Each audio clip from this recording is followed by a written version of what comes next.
Karimnagar parliament నియోజకవర్గంలో ఎన్నికల సందర్భంగా కాంగ్రెస్ పార్టీ అధికార దాహంతో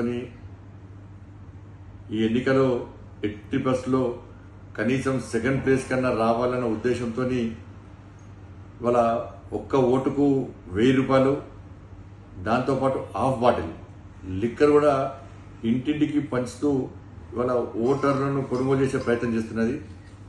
చాలా ప్రాంతాల్లో ఓటర్లు తిరగబడుతున్నారు. చాలా ప్రాంతాల్లో డబ్బున్న వ్యక్తి ఎన్నికల్లో పోటీ చేస్తుంది కాబట్టి తీసుకునే ఓటు మాత్రం నిజాయితీగా వేస్తాం. మేము ఓటు అమ్ముకునే స్థితిలో మేము లేమని చెప్పి ప్రజలందరూ కూడా భావిస్తూ ఉన్నాం.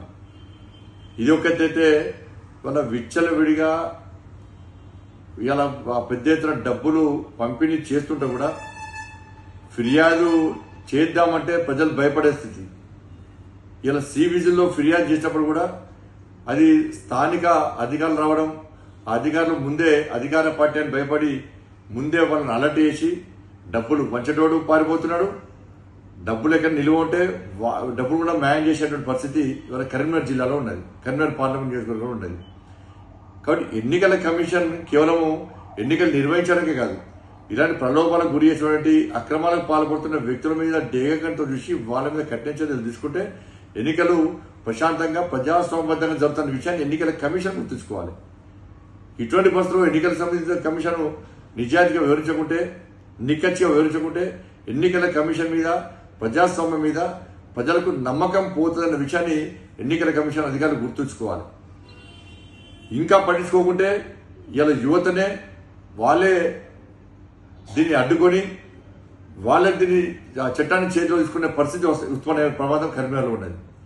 రుణాలు ఇచ్చేంత వరకు మీద పడతారు, ఇచ్చినాక మాఫీ అంటారు. మాయమాటలు చెప్తే నమ్ముతారు, మోసపోయి ఏడుస్తారు. చూడు, ఇదే శివరాకరి. వచ్చే వారం ఇల్లు జప్తు చేసుడే. మనం మోసపోయినమే కౌసల్య. గత ప్రభుత్వం కారు వేసుకొచ్చి రుణమాఫీ చేస్తారని చెప్పి మోసం చేసిపోయా. ఈసారి గెలిచిన వాళ్ళు మొండి చేసి చూపెట్టే. అయినా మనం ఏమన్నా వాళ్ళని కాళ్ళ దిప్పమంటిమా, లేక వాళ్ళ చేతిలో ఊరేగిమంటిమా? బ్యాంకు రుణం మొత్తం మాఫీ అంటిరి, పెట్టుబడి సాయం 15,000 అంటిరి, కూలీలకు కూడా 12,000 అంటిరి, మద్దతు ధర మీద బోనస్ 500 అంటిరి. ఏది తీరకపోయా, ఎట్లా సచ్చేది? మనకిప్పుడు కావాల్సింది ఇట్లా అబద్ధాలు చెప్పి మోసం చేసేటోళ్ళు కాదు, మాట చెప్పిండంటే గ్యారంటీగా చేసే మోడీ. ఈసారి మాకు మోదీనే గ్యారంటీ. కమలం గుర్తుకు ఓటేద్దాం, బీజేపీని గెలిపిద్దాం. మోడీ మన అందరి నేస్తం, బీజేపీనే గెలిపించేద్దాం.